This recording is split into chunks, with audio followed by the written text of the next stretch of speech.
चलिए negotiable instrument act का revision कर रहे थे, चैप्टर 7 तक अपने कंप्लीट कर लिया था, सेक्शन नंबर 90 तक है ना। सेक्शन 13 जो है ये बात करता है पराक्रम में लिखत के बारे में। किसके बारे में बात करता है? अरे हो गया, अब रख दो चुपचाप, इधर ध्यान दे लो प्लीज, इसको रख दो, हो गया है ये, इसमें चल रहा है रिकॉर्डिंग है ना। इधर आ जाओ। सेक्शन 13 जो है नेगोशिएबल इंस्ट्रूमेंट के बारे में बात करता है कि पराक्रम में लिखत किसे कहते हैं। ये 3 प्रकार का होता है, एक तो promissory note, bill of exchange और चेक। प्रोमिसरी नोट आपके सेक्शन 4 में डिफाइन किया गया है, बिल ऑफ एक्सचेंज सेक्शन 5 में डिफाइन किया गया है और चेक सेक्शन 6 में डिफाइन किया गया है। अपना जो चैप्टर नंबर 8 है, अब ये चैप्टर नंबर 8 जो है बात करता है अनादरण की सूचना के बारे में। किसके बारे में बात करता है? अनादरण की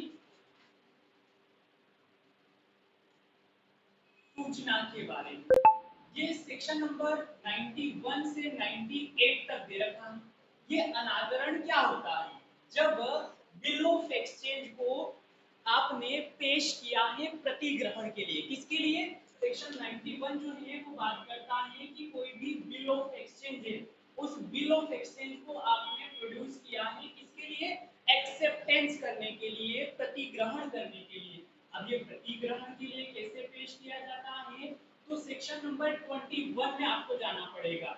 ये 21 जो है 3 चीजों को डिफाइन करता है, दर्शन, दर्शनोपरांत और उपस्थापन पर। और जो डॉक्यूमेंट जो दर्शन पर और दर्शनोपरांत है उनको प्रतिग्रहण के लिए पेश किया जाता है ना।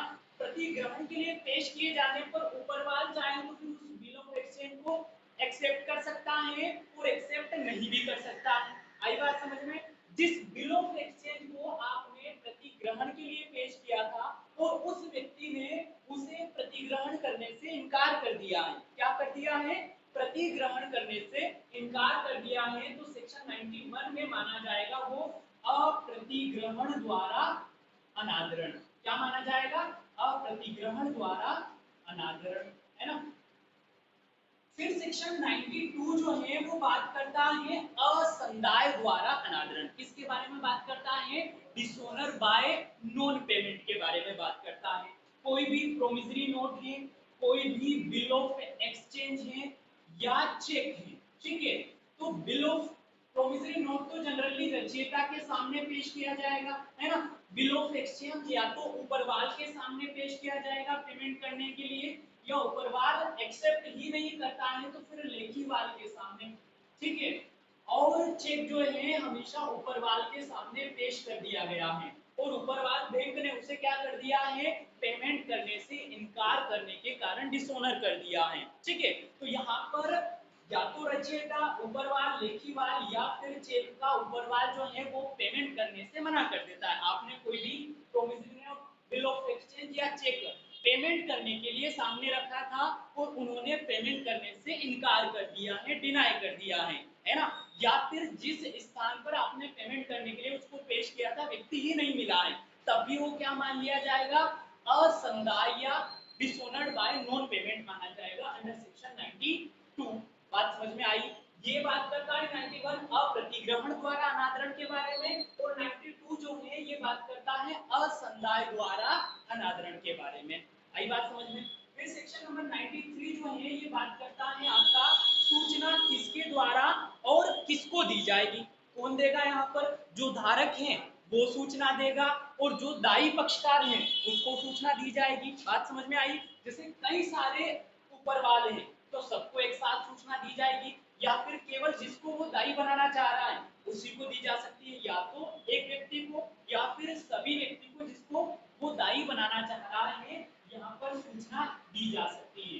किसके द्वारा और किसको दी जाएगी, है ना, सूचना। तो सेक्शन 93 ने क्लियर कर दिया है कि जो भी धारक है वो जिसको दायी बनाना चाह रहा है, अगर संयुक्तता कई व्यक्तियों को दायी बनाना चाह रहा है सबको नोटिस दे सकता है, या फिर एक व्यक्ति को ही वो दायी बनाना चाह रहा है तो उसी एक व्यक्ति को यहाँ पर सूचना दे सकता है। एक प्रोविजो डालकर लिखा हुआ है कि ऐसा नहीं है कि अगर व्यक्ति ने लेखीवाल, ऊपरवाल या रचयिता को नोटिस नहीं दिया है तो वो सूचना पर्याप्त नहीं मानी जाएगी। जैसे फॉर एग्जाम्पल के लिए मैं किसी प्रोमिसरी नोट का रचयिता हूँ या मैं बिल ऑफ एक्सचेंज का लेखीवाल हूँ, मैंने प्रोमिसरी नोट या बिल ऑफ एक्सचेंज लिख कर जया को दे दिया है कि जया जाकर तुम पूजा से पेमेंट ले लेना, लेकिन जया ने पूजा से पेमेंट नहीं लिया और वो फर्दर नेगोशिएट कर दिया है मधु को, मधु ने फर्दर नेगोशिएट कर दिया है अभिषेक को, है ना। अब यहाँ पर अभिषेक ने पूजा के सामने उसको पेमेंट के लिए पेश किया, पूजा ने पेमेंट करने से डिनाई कर दिया, तो अभिषेक सूचना किसको देगा, या तो सबको दे सकता है या फिर केवल मधु को दे सकता है ना। मधु को ही सूचना दी है धारक ने, है ना, लेखीवाल को सूचना नहीं दी है, तो क्या इस कारण से सूचना जो है पर्याप्त नहीं मानी जाएगी क्या, तो परंतु देखो इसका 93 का लास्ट पैरा सेकेंड वाला, इस धारा की कोई भी बात यह आवश्यक नहीं करती है कि अनादृत वचन पत्र के रचयिता को या अनादृत विनिमय पत्र या चेक के ऊपरवाल या प्रतिग्रहिता को सूचना दी जाए। आपने केवल उससे पूर्ववर्ती पक्षकार को सूचना दे दी है, सफिशिएंट है, रचयिता को या लेखीवाल को या ऊपरवाल को सूचना देना कंपलसरी नहीं है, आप दे भी सकते हो, नहीं भी देते हुए तो चलेगा। यहाँ पर बात समझ में आई। फिर आ जाइए, वह रीति जिससे सूचना दी जाएगी, कौन सी रीति से सूचना दी जाएगी, तो अनादरण की सूचना उस व्यक्ति के जिसको उसका दिया जाना अपेक्षित है सम्यक रूप से प्राधिकृत अभिकर्ता को, या तो उस व्यक्ति का जिसको सूचना देनी है उसने कोई एजेंट अपॉइंट कर रखा है तो उसका सूचना दे दीजिए, आप सफिशिएंट होगी। अगर जिसको सूचना देनी है वो मर गया है तो उस कंडीशन में उसका जो लीगल रिप्रेजेंटेटिव है उसको सूचना दे दीजिए, पर्याप्त होगी। अगर जिसको सूचना देनी है वो दिवालिया हो चुका है तो उसका असाइनी समुन्देशिकी को सूचना दे दीजिए, पर्याप्त होगी। और ऐसी सूचना कैसे देनी है, क्या हमेशा रिटर्न करनी होगी, नहीं, आप मौखिक भी सूचना दे सकते हो और लिखित भी सूचना दे सकते हो, और इस सूचना में आपको क्या करना है, संदाय की मांग करनी है कि मुझे आप संदाय कीजिए, आपके द्वारा दिया गया जो भी नेगोशिएबल इंस्ट्रूमेंट है वो क्या हो चुका है, डिसोनर हो चुका है, और आप उसकी पेमेंट हमें कीजिए। ये सूचना यहाँ पर 94 के अंदर दी जाएगी इस रीति से। फिर 95 जो है वो बात करता है अनादरण की सूचना पाने वाला पक्षकार उसे पारिशित करेगा। जो भी पक्षकार अनादरण की सूचना पा रहा है, जैसे अभिषेक ने सूचना दी है मधु को, अब मधु अपने पूर्ववर्ती पक्षकार को सूचना देगी तो मधु को क्या करना पड़ेगा, अपने से पहले वाले पक्षकार जो जया है, जया को सूचना देनी पड़ेगी। जया को क्या करनी पड़ेगी, अपने से पहले वाले पक्षकार को सूचना देनी पड़ेगी। तो यही 95 कह रहा है कि अनादरण की सूचना जो है पारेषित की जाएगी अपने से पूर्ववर्ती पक्षकार जिसको वो दायी पक्षकार ठहराना चाह रहा है। फिर 96 कह रहा है कि उपस्थापन के लिए अभिकर्ता, अगर आपने किसी भी नेगोशिएबल इंस्ट्रूमेंट को पेश किया है एजेंट के सामने, है? तो आपने जो नेगोशिएबल इंस्ट्रूमेंट है वो पेश किया है किसके सामने, एजेंट के सामने, और एजेंट क्या करेगा, अपने प्रिंसिपल के सामने ले जाएगा, तो यहाँ पर उस एजेंट को एक प्रकार से आपका प्रस्थानकिति माना जाएगा। जैसे प्रस्थानकिति को समय होता है ना, उसी प्रकार एजेंट को उतना ही समय होगा जितने समय में वो अपने मालिक को सूचना दे सके, है ना, यही कह रहा है। देखो 96 उपस्थापन के लिए अभिकर्ता, एजेंट फॉर प्रेजेंटमेंट, जबकि लिखत उपस्थापन के लिए अभिकर्ता के पास निक्षिप्त कर दी गई है, तब अभिकर्ता अपने मालिक को सूचना देने के लिए उतने ही समय का हकदार है, मानो वह अनादरण की सूचना पाने वाला धारक हो, और मालिक अनादरण की सूचना देने के लिए आगे उतनी ही कालावधि का हकदार हो जाता है। बात समझ में आई, इसने क्या किया, कहा है कि अगर आपने किसी एजेंट के सामने किसी भी बिल एक्सचेंज को पेश किया है तो एजेंट क्या करेगा, मालिक के सामने ले जाएगा, तो मालिक को ले जाने के लिए उतना ही समय होगा जैसे मानो वो क्या हो, एक धारक हो और अपने पूर्ववर्ती प्रस्थानकिति के सामने वो पेश कर रहा हो। बात समझ में आई, नहीं आई।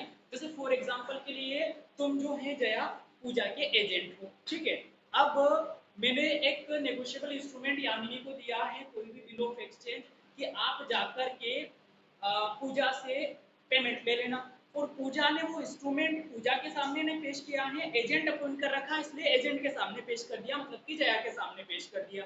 अब जया जो है मालिक के सामने लेकर जाएगी तो जया को उतना ही समय मिलेगा मालिक के पास ले जाने का, मानो आप एजेंट नहीं हूँ, क्या हूँ, एक धारक हूँ, एक प्रश्नांकित हूँ। और प्रश्नांकित अपने पूर्ववर्ती पक्षकार के पास ले जाने का जितना समय का हकदार होता है उतना ही समय आपको एजेंट को मालिक के पास ले जाने के लिए अवेलेबल रहेगा। बात समझ में आई ना? चलिए फिर 96 97 जो है वो बात करता है जबकि वह पक्षकार जिसे सूचना दी गई है अगर मर गया है, आपने सूचना आपकी तरफ से दे दी है लेकिन आपको पता नहीं है कि मैंने जिसको सूचना दी है वो सूचना लेकर या तो नर्क चला गया है या स्वर्ग चला गया, आपको पता नहीं है, तो आपकी तरफ से जो सूचना दी गई है वो पर्याप्त मानी जाएगी, ऐसा नहीं कि सूचना नहीं दी गई।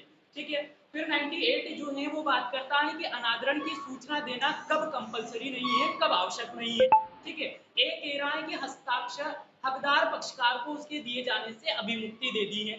जो सूचना पाने का हकदार व्यक्ति होता है वो खुद ही सूचना देने से अभिमुक्ति दे रहा है कि कोई दिक्कत नहीं, अगर डिसऑनर हो गया मैं आपको पेमेंट कर दूंगा, है ना। बिना सूचना दिए ही वो अपने ऊपर क्या है, वो अपना भार जो है लेने के लिए तैयार है। या फिर बी कह रहा है कि संदाय कर दिया है, मतलब अनादरण होने पर पेमेंट ही कर दिया है तो सूचना की जरूरत ही नहीं है। आपका जैसे ही डिसऑनर हुआ है आपको उसने कैश में पेमेंट कर दिया है तो कोई सूचना की रिक्वायरमेंट नहीं है। फिर सी कह रहा है कि अगर सूचना नहीं देने से जो भारित पक्षकार है उसको कोई नुकसान नहीं हुआ है तब भी सूचना देना जरूरी नहीं है। फिर डी कह रहा है कि तब आवश्यक नहीं है जबकि सूचना का हकदार पक्षकार सम्यक तलाश के पश्चात नहीं पाया जा सकता है। सूचना तभी दी जाएगी जब वो मिलेगा, अगर वो मिल ही नहीं रहा है तो उस कंडीशन में बिना सूचना दिए ही वो क्या मान लिया जाएगा, अनादृत मान लिया जाएगा। फिर कह रहा है ई प्रतिग्रहिता उसका लेखी बाल भी है।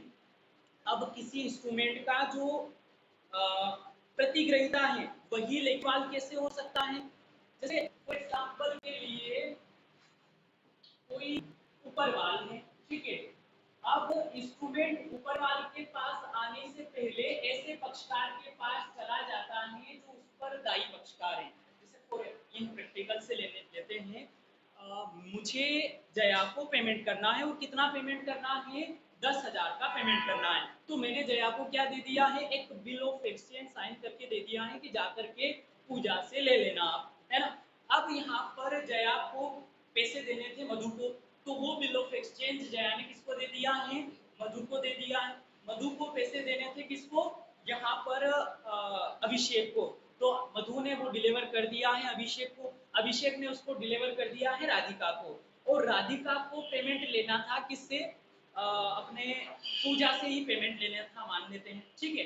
तो राधिका जो है पेमेंट लेने के लिए पूजा के पास उसको पेश करती है, तो पूजा उसका पेमेंट करने से डिनाई कर देती है, डिसऑनर कर देती है, और उस कंडीशन में वो इंस्ट्रूमेंट मेरे ही पास आया है, तो क्या मेरे पास आया और मैंने उसे एक्सेप्ट करने से डिनाई कर दिया है, तो क्या वापस अब सूचना देने भी जरूरी होगी क्या, प्रतिग्रहिता ही यहाँ पर ऊपर वाल ही लेखी वाल ही प्रतिग्रहिता है, तो ऐसी कंडीशन में बिना सूचना के मुझे पता है कि मैंने क्या कर दिया, उसे डिसऑनर कर दिया है, तो ऐसी कंडीशन में सूचना देना कंपलसरी नहीं होगा। बात समझ में आई कि जो लेखी वाल है वही प्रतिग्रहिता बन गया है, उसी के सामने बाद में पेश किया है और उसने क्या कर दिया है, डिसऑनर कर दिया है, तो फिर कोई सूचना देना कंपलसरी नहीं होगा। बात समझ में आई।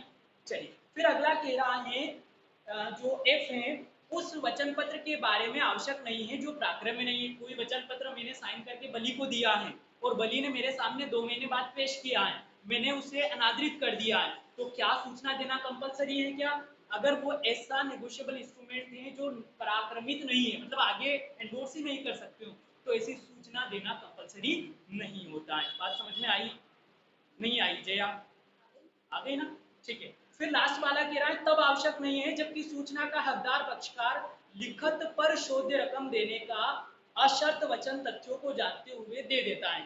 जो इंस्ट्रूमेंट है वो डिसऑनर हो चुका है और सूचना पाने का हकदार व्यक्ति तथ्यों को जानते हुए क्या कर देता है, संदाय करने का नॉन कंडीशनल वचन दे देता है, तो फिर भी आपको अनादरण की सूचना देना कंपलसरी नहीं होता है, ठीक है। अब आ जाते हैं अपन चैप्टर 9 नंबर 9 में। अनादरण की सूचना के बारे में मुझे नहीं लगता है कि कोई डाउट है ना। फिर चैप्टर नंबर 9 पर आ जाओ, जो बात करता है नोटिंग और प्रोटेस्ट के बारे में। किसके बारे में बात करता है, प्रस्ताव, टिप्पण और प्रस्ताव के बारे में।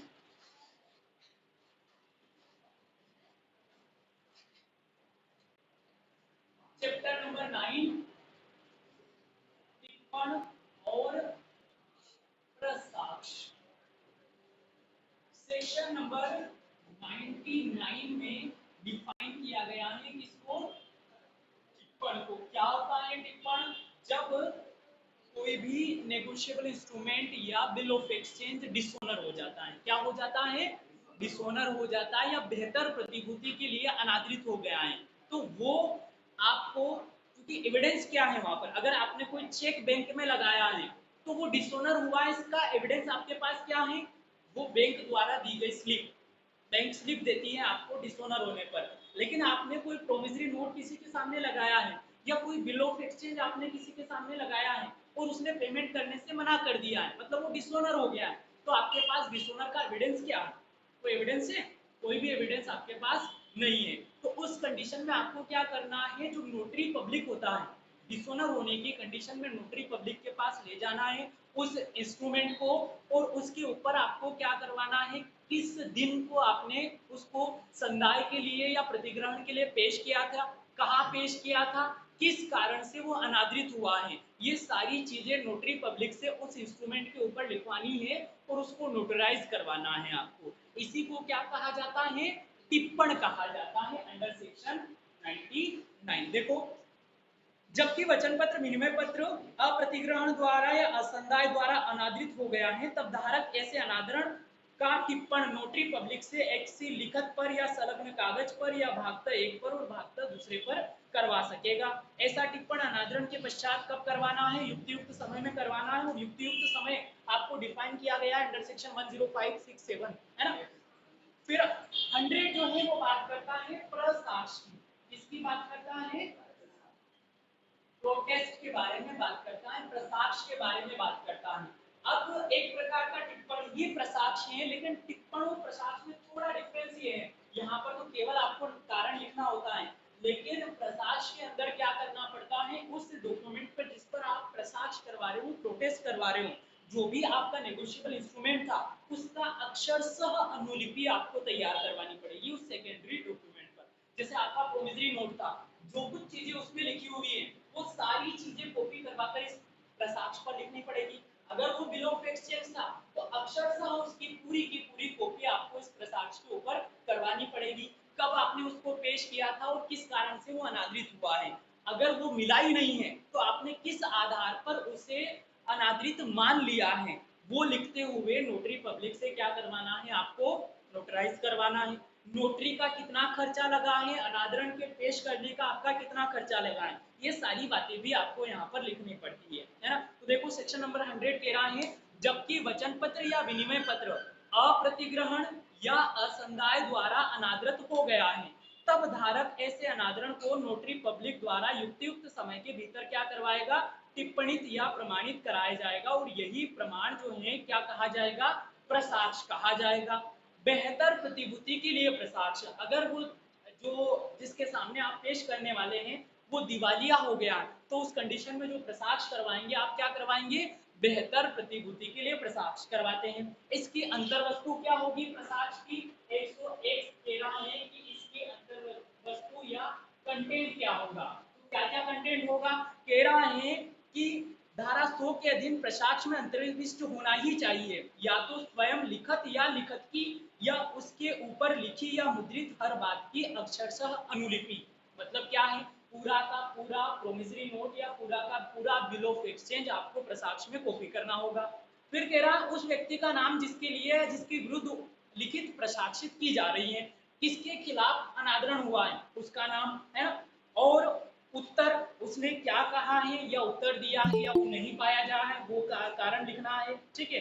या उसने बेहतर प्रतिभूति के लिए मांग की थी, उसने इनकार कर दिया, वो लिखना होगा। प्रसाक्ष करने वाले नोटरी पब्लिक के हस्ताक्षर इस पर करने होंगे, है ना। और व्यक्ति जो आदरणार्थ प्रतिग्रहण करता है या आदरणार्थ संदाय करना चाह रहा है उसका भी नाम उससे लिखना होगा, ठीक है। और ऐसे नोटरी पब्लिक इस धारा के खंड ग में वर्णित मान या तो स्वयं अपने लिपिक द्वारा या जहां करार या प्रथा द्वारा या प्राधिकृत है वहां रजिस्ट्रीकृत चिट्ठी द्वारा करा सकेगा। बात समझ में आया, ये सारी प्रसाक्ष की अंतर्वस्तु है।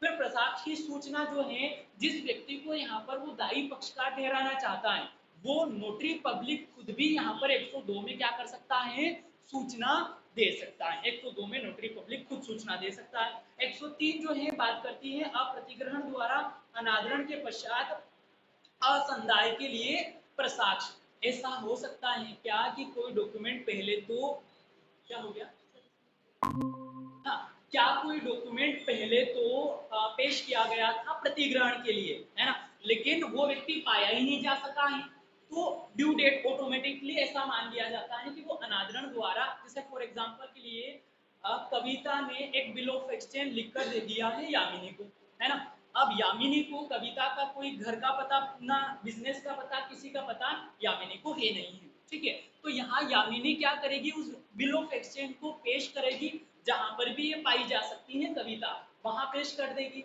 लेकिन अगर ढूंढने के बाद युक्ति युक्त तत्परता बरतने के बाद भी अगर कविता नहीं मिलती है यामिनी को, तो यामिनी क्या कर लेगी, उसको अनादृत मान लेगी, अप्रतिग्रहण द्वारा अनादृत मान लेगी, ठीक है। अब आपने अप्रतिग्रहण द्वारा अनादृत मान लिया है और उसको नोटराइज करवा लिया है, और उसके बाद कविता मिलती है और वो असंदाय करके अनादरण कर देती है, तो वो अप्रतिग्रहण द्वारा अनादरण ही क्या मान लिया जाएगा, असंदाय द्वारा अनादरण मान लिया जाएगा। मैंने क्या कहा, समझ में आया, नहीं आया ना।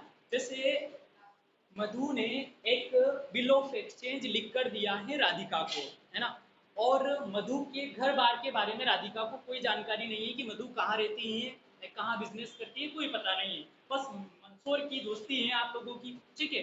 अब राधिका ने उस बिल ऑफ एक्सचेंज पर पेमेंट कलेक्ट करने के लिए मधु को वापस ढूंढना स्टार्ट किया कि ये बिल ऑफ एक्सचेंज लिख कर दिया है तो पेमेंट कर लेना पड़ेगा, लेकिन मधु के अते पते कोई राधिका को नहीं मिल रहे हैं। तो उस कंडीशन में राधिका ने उस बिल ऑफ एक्सचेंज को डिसऑनर मान लिया है। क्या मान लिया, आप उन्होंने देखे थे ये सारे प्रोविजंस की, व्यक्ति अगर नहीं मिल रहा है, उसके आपके पास कोई इंफॉर्मेशन नहीं है, तो आप उसे क्या मान सकते हो, बिना पेश किए ही अनादृत मान सकते हो। तो राधिका ने अनादृत मान लिया है, और नोटरी पब्लिक से आपने प्रोटेस्ट और वो टिप्पण भी करवा लिया है। उसके बाद मधु मिल रही है, और मधु के सामने आपने पेमेंट करने के लिए पेश किया है बाद में, लेकिन मधु ने पेमेंट करने से इनकार कर दिया है। तो जो अप्रतिग्रहण द्वारा अनादरण हुआ था वही असंदाय द्वारा अनादरण मान लिया जाएगा। बात समझ में आई। 103 क्या कह रहा है, चलिए 104 पर आ जाइए, जो बात करता है विदेशी विनिमय पत्रों का प्रसाक्ष। विदेशी विनिमय पत्र का जो प्रसाक्ष होगा वो जहां पर वो लिखे गए हैं उस देश की विधि के अनुसार होगा, बस यही बात ध्यान रखनी है।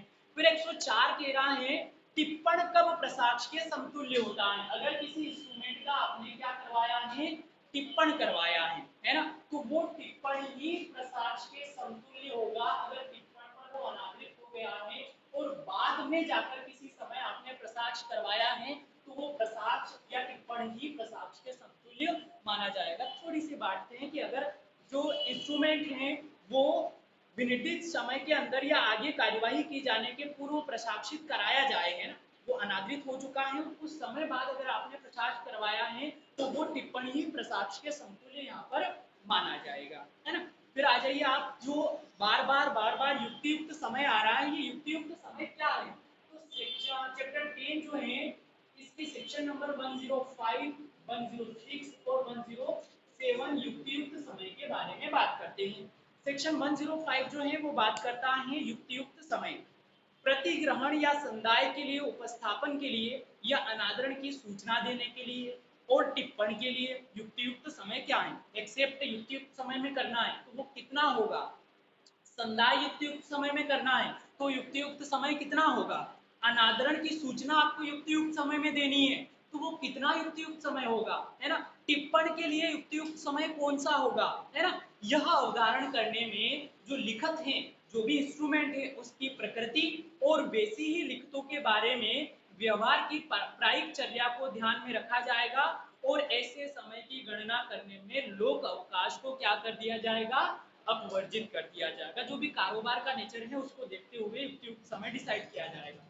फिर 106 कह रहा है कि जहां पर कोई इंस्ट्रूमेंट डिसोनर हुआ है, एक पार्टी किसी और स्थान में रहती है और दूसरी पार्टी किसी और स्थान में रहती है, ऐसी कंडीशन में जिस दिन वो इंस्ट्रूमेंट डिसोनर हुआ है उसके अगले दिन सूचना निकल जानी चाहिए। जैसे आज कोई भी इंस्ट्रूमेंट डिसोनर हुआ है और जिसको सूचना देनी है वो नीमच में रहता है, तो कल वो मंदसौर से सूचना निकल जानी चाहिए, ये युक्तियुक्त समय माना जाएगा। अगर दोनों पार्टी एक ही स्थान में रहती हैं तो उस कंडीशन में उसी दिन सूचना मिल जानी चाहिए। दोनों में डिफरेंस समझ में आया? दोनों अलग अलग स्थान में रहते हैं तो अगले दिन सूचना निकल जानी चाहिए, एक ही स्थान में रहते हैं तो उसी दिन सूचना मिल जानी चाहिए। अंडरलाइन करना मैं पढ़ रहा हूं। यदि धारक और वह पक्षकार जिसे अनादरण की सूचना दी जाती है यथा स्थिति विभिन्न स्थानों में कारोबार करते हो या रहते हो, तो यदि ऐसी सूचना अगली डाक से या अनादरण के दिन के पश्चात अगले दिन भेज दी गई है तो ये युक्तियुक्त समय माना जाएगा। मतलब दोनों अलग अलग जगह रह रहे हैं तो जिस दिन डिसोनर हुआ है उसके नेक्स्ट डे सूचना निकल जानी चाहिए, मिल जानी चाहिए ये नहीं कहा है उसने, क्या कहा है? निकल जानी चाहिए। फिर कह रहा है यदि उक्त पक्षकार एक ही स्थान में कारोबार करते हैं या रहते हों तो यदि ऐसी सूचना इतने समय में भेज दी गई है कि वह अनादरण के दिन के पश्चात अगले दिन अपने गंतव्य स्थान पर पहुंच जाए तो वह युक्तियुक्त समय के अंदर दी गई है ना, अगले दिन पहुंच जानी चाहिए। ऐसी सूचना आपको निकाल देनी है तो ये युक्तियुक्त समय में की गई मानी जाएगी। ऐसी सूचना के पारेषण के लिए युक्तियुक्त समय, अगर कोई इंडोर्सी है बीच में, धारक अपने से पूर्ववर्ती पक्षकार को ऐसी सूचना देना चाह रहा है तो उसके लिए भी युक्तियुक्त सेम उतना ही समय होगा जो 106 में बताया गया है। चलिए चैप्टर नंबर 11 पर आ जाइए, जो बात करता है आदरणार्थ प्रतिग्रहण और संदाय के विषय में तथा आवश्यकता की दशा में निर्देशन के बारे में। आदरणार्थ प्रतिग्रहिता कौन होता है? हाँ, कोई प्रश्न की थी उसके बिहाफ पर उसको एक्सेप्ट करता है उसके किसी भी बिल ऑफ एक्सचेंज में इन जनरल तीन पार्टी होती है। कितनी होती है? एक तो होता है ग्लोबल जिसे लेखी वाल कहा जाता है ना, एक होता है ऊपर वाल, एक होता है पाने वाला। ठीक है, अब ये लेखीवाल द्वारा लिखा गया बिल ऑफ एक्सचेंज इसने दे दिया है पाने वाले को, और पाने वाला इसे लेकर जाएगा ऊपर वाले के पास और उस पर पेमेंट लेगा। लेकिन ऊपर वाले ने अगर पेमेंट करने से इनकार कर दिया है तो उस कंडीशन में इसमें एक और व्यक्ति का आवश्यकता की दशा में जिसके पास लेनगी के लिए जाना होता है उसका नाम होता है और उसे कहा जाता है जिक्रीवाल। क्या कहा जाता है? ग्रोइन केस ऑफ नीड कहा जाता है। क्या कहा जाता है? Groin case of need. अगर ऊपरवाल ने अनादरित कर दिया है तो फिर आप किसके पास जा सकते हो?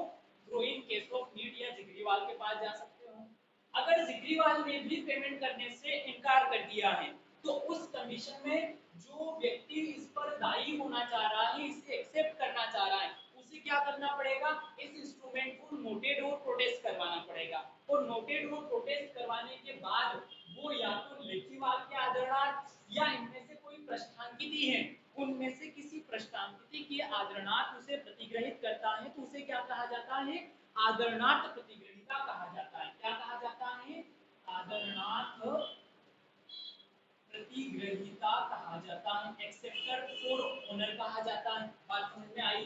अब यहाँ इस चैप्टर में, चैप्टर नंबर जो 11 है, इस 11 चैप्टर में हम इस जिक्रीवाल के बारे में और आदरणार्थ प्रतिग्रहिता के बारे में, इन दोनों के बारे में ही डिस्कस करने वाले हैं।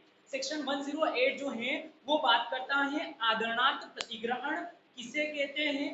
तो जब की विनिमय पत्र अप्रतिग्रहण या बृहत्तर प्रतिभूति के लिए टिप्पणित या प्रशासित कर दिया गया है, तब ऐसा कोई भी व्यक्ति जो पहले से उस पर दायी पक्षकार नहीं है, विनिमय पत्र पर लेख द्वारा उसे धारक की सम्मति से उसके किसी भी पक्षकार के आदरणार्थ उसे क्या कर सकता है? प्रतिग्रहित कर सकता है। उसी को क्या कहा जाता है? आदरणार्थ प्रतिग्रहिता कहा जाता है।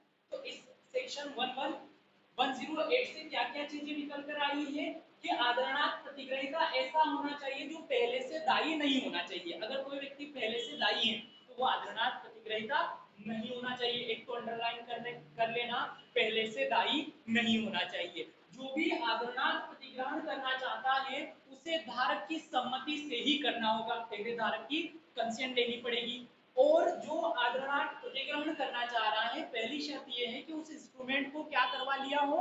नोटेड और प्रोटेस्ट करवा लिया हो। ये सारी शर्तें अगर आपने पालन कर ली हैं तो उसी के बाद आप उसे आदरणार्थ प्रतिग्रहण कर सकते हो। फिर 109 जो है वो बात करता है आदरणार्थ प्रतिग्रहण कैसे करना चाहिए, है ना। जो व्यक्ति आदरणार्थ प्रतिग्रहण करना चाहता है उसे विनिमय पत्र पर अपने हस्ताक्षर करके लिखित रूप में घोषणा करनी होगी कि वह प्रसाक्षित विनिमय पत्र का प्रतिग्रहण लेखीवाल के या किसी विशिष्ट पृष्ठांकक के जिसका वह नाम दे आदरणार्थ या असाधारणतः आदरणार्थ प्रसाक्षधीन करना चाहता है। किसके आदरणार्थ वो प्रतिग्रहण करना चाह रहा है उस व्यक्ति का नाम भी उस आदरणार्थ प्रतिग्रहिता को देना पड़ेगा कि मैं लेखीवाल के आदरणार्थ करना चाह रहा हूँ या मैं किसी पृष्ठांकित एंडोर्सी के आदरणार्थ करना चाह रहा हूँ, उसको स्पष्ट करना होगा। अगर उसने ऐसा स्पष्ट किए बिना प्रतिग्रहण कर लिया है तो 110 कहती है कि जब आदरणार्थ प्रतिग्रहिता ने ये शो नहीं किया कि मैंने किसके आदरणार्थ उसको प्रतिग्रहण किया है तो उस कंडीशन में वो लेखीवाल के आदरणार्थ प्रतिग्रहिता माना जाएगा। बात समझ में आई। 111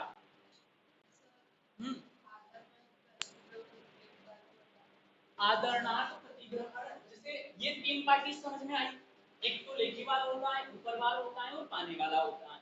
अब इस इंस्ट्रूमेंट में अगर ऊपरवाल एक्सेप्ट नहीं करता है, पेमेंट करने से डिनाई कर देता है, तो उस कंडीशन में एक और पार्टी का जिक्र होता है जिसे जिक्रीवाल कहते हैं। इसमें भी कोई कंफ्यूजन नहीं है। अगर जिक्रीवाल का जिक्र है तो जब तक जिक्रीवाल ने भी उसे डिसोनर नहीं कर दिया है तब तक वो इंस्ट्रूमेंट डिसोनर नहीं माना जाता है। अब हो सकता है जिक्रीवाल ने भी डिसोनर कर दिया, जैसे फॉर एग्जांपल के लिए एक बिल ऑफ एक्सचेंज मैंने दिया है किसको, लिखकर जया को दिया है कि जाकर जया तुम पूजा से पेमेंट ले लेना, है ना। तो यहाँ पर मैं हो गया ड्रोवर, पूजा जया हो गई है पेई या होल्डर, है ना, और पूजा हो गई है ड्रोई। आई बात समझ में। मैंने उसमें ये भी जिक्र किया है कि अगर पूजा पेमेंट ना करे तो तुम पेमेंट ले लेना मधु से। तो मधु क्या हो गई है, ड्रोई इन केस ऑफ नीड हो गई है, ठीक है। अब ना तो पूजा ने एक्सेप्ट किया है ना ही मधु ने एक्सेप्ट किया है, दोनों ने एक्सेप्ट करने से डिनाई कर दिया है।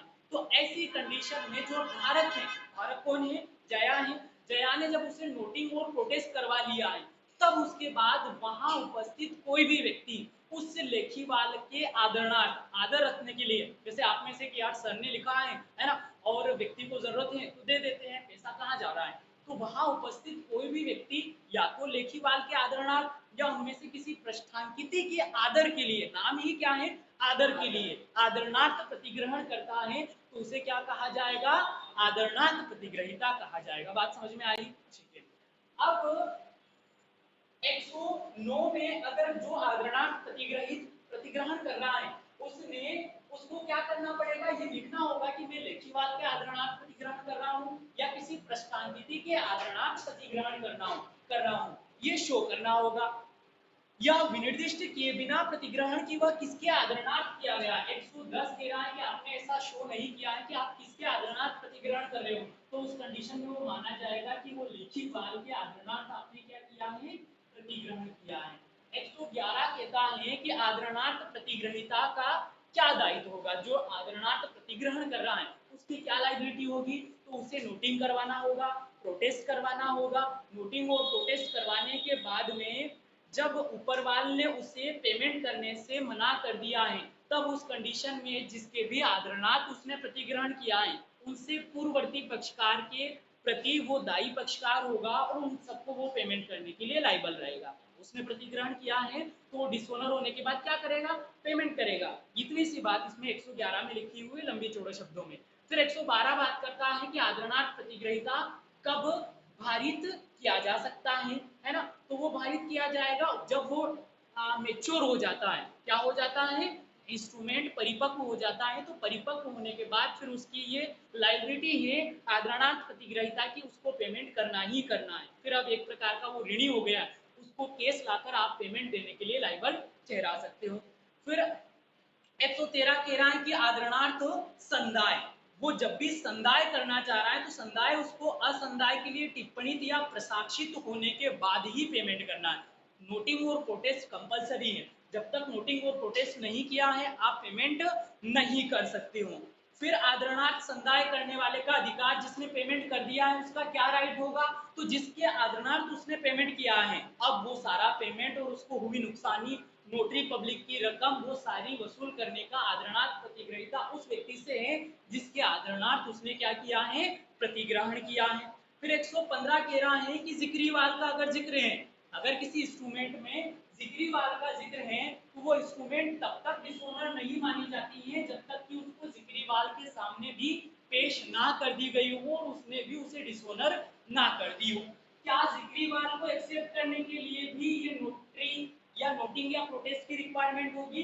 116 कह रहा है कि जिक्रीवाल को एक्सेप्ट करने के लिए ऐसी किसी टिप्पणी या प्रसाक्ष की आवश्यकता नहीं होती है। फिर 100 चैप्टर 12 पर आ जाओ। चैप्टर 12 जो है वो बात करता है प्रतिकर के बारे में। प्रतिकर कब लिया जाएगा, जब इस डिसोनर से किसी व्यक्ति को नुकसान हुआ है। क्या हुआ है, तो उस नुकसान के लिए वो कंपनसेशन लेगा और वो कंपनसेशन कैसे कैलकुलेट किया जाएगा और क्या क्या लेने का हकदार होगा, वो सारा यहाँ पर लिखा हुआ है कि उस लिखत पर वर्णित शोध राशि, उसे उपस्थापित करने का खर्चा, टिप्पण और प्रसाश कराने में खर्चा है ना, और अन्य किसी व्यक्ति को जिस स्थान पर वो दे है उससे भिन्न स्थान पर देने की दशा में जो भी चालू दर पर ब्याज है वो ब्याज देना होगा। जिस पृष्ठांकक ने दायित्वाधीन होते हुए उस पर शोध रकम का संदाय किया है वह ऐसे संदत रकम संदाय की तारीख से उसके निविदान या आपन की तारीख तक जो इंटरेस्ट होगा वो 18% से वसूल करने का हकदार होगा। इस प्रकार ये धारा 117 में प्रतिकर की बात करती है। बस यहाँ पर याद ये रखना है कि यहाँ पर क्या दे रखा है, 18% इंटरेस्ट है। ठीक है, बाकी सारी चीजें नॉर्मली हैं। अब आ जाते हैं अपन इम्पोर्टेंट चैप्टर, अगला जो है चैप्टर नंबर 13 जो बात करता है साक्ष्य के नियम के बारे में। किसके बारे में बात करता है,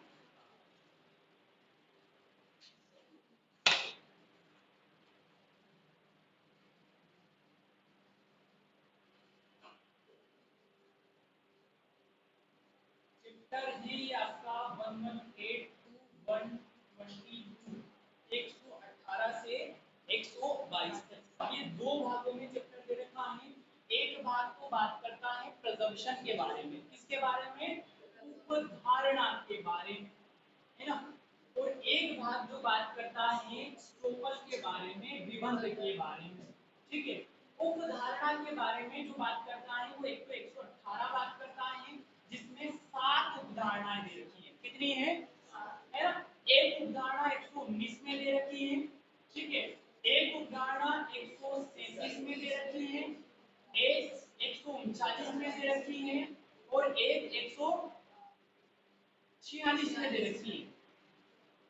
टोटल कितनी उपधारणा हो गई है यहाँ, 7 4 11, है ना। एक और ये बाद में मुझे मिली है, एक उपधारणा 146 में भी दे रखी है ना। तो ये आपको पढ़ाते पढ़ाते एक और निकल कर आई है, 146 में भी एक प्रिजम्पशन दे रखी है। तो टोटल कितनी है, 11 उपधारणाएं। और विबंध दे रखा है कहाँ पर, 120 से 122 तक में आपको स्टोपल का दे रखा है। प्रिजम्पशन की बात करें, उपधारणा की बात करें तो ये जनरली आपको जो एविडेंस एक्ट है भारतीय साक्ष्य अधिनियम में उसमें HLB कहाँ दे रखा है, HLB, BHL थोड़ी है ना, BSA है वो तो। मैं क्या कह रहा हूँ, हाँ तो मैं वही तो बोल रही हूँ ना, मैं हाँ BSA हाँ कहा है, लेकिन BSA में उदाहरण जो आपको दे रखी है वो कहाँ दे रखी है, HLB में दे रखी है। 3 प्रकार की उदाहरण दे रखी है। एक तो HLB, हाँ तो कंक्लूसिव प्रूफ नहीं है, तो ये भी तो प्रेजम्पशन से। रुको अभी 2 मिनट रुको, पहले रुको मेरी बात सुनो उसके बाद तुम बताना, है ना। H में दे रखी है आपको उपधारणा कर सकेगा, क्या दे रखा है, में प्रेज्यूम दे रखा है H में, L में दे रखा है उपधारणा करेगा, है ना, उपधारणा करेगा। और ये भी उपधारणा से ही कनेक्टेड है, क्या है वो, कंक्लूसिव प्रूफ या निश्चायक सबूत, है ना। तो ये अवधारणा बीएसए के अंदर कहाँ दे रखी है, एचएलडी के अंदर दे रखी है। एविडेंस इन तीनों के बारे में, आपका जो एनआई है वो तीनों के बारे में बात नहीं करता है, ये केवल एल के बारे में, उपधारणा करेगा के बारे में बात करता है। ठीक है, डिटेल से अपने देखा, अब एविडेंस पढ़ेंगे तब देखेंगे। अब वापस से यहाँ आ जाते हैं। उपधारणा करेगा का मतलब ये होता है कि जहां कहीं इस अधिनियम में दिया गया है कि न्यायालय किसी तथ्य के बारे में क्या करेगा, उपधारणा करेगा, वहां न्यायालय ऐसे तथ्य को साबित मानेगा, यदि और जब तक कि उसे नासाबित नहीं कर दिया जाता है। बात समझ में आई, यही कहता है ना। तो यहाँ पर भी 118 में 7 उपधारणाएं दे रखी हैं, जब तक इसे नासाबित नहीं कर दिया जाता है तब तक वही माना जाएगा जो दे रखा है।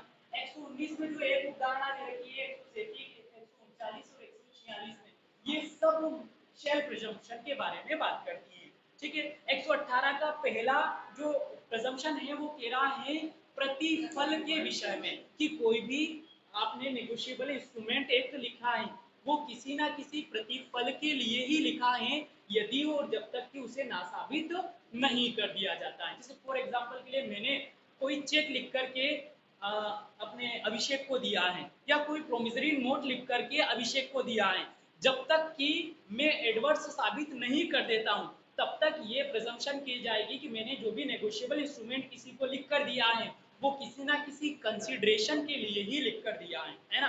ऐसे ही फ्री में तो किसी को लिख कर नहीं दिया होगा मैंने, कोई ना कोई देनगी होगी मेरी, तभी मैंने लिख कर दिया है। तो ये प्रिजम्पशन किया जाएगा कि ये प्रतिफल के लिए ही लिखा गया है। आई बात समझ में।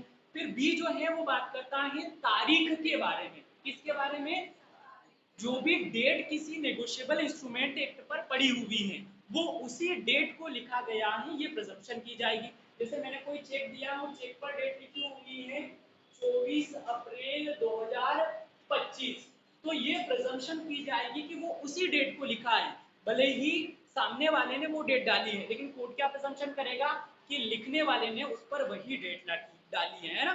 तो तारीख के विषय में उदाहरण।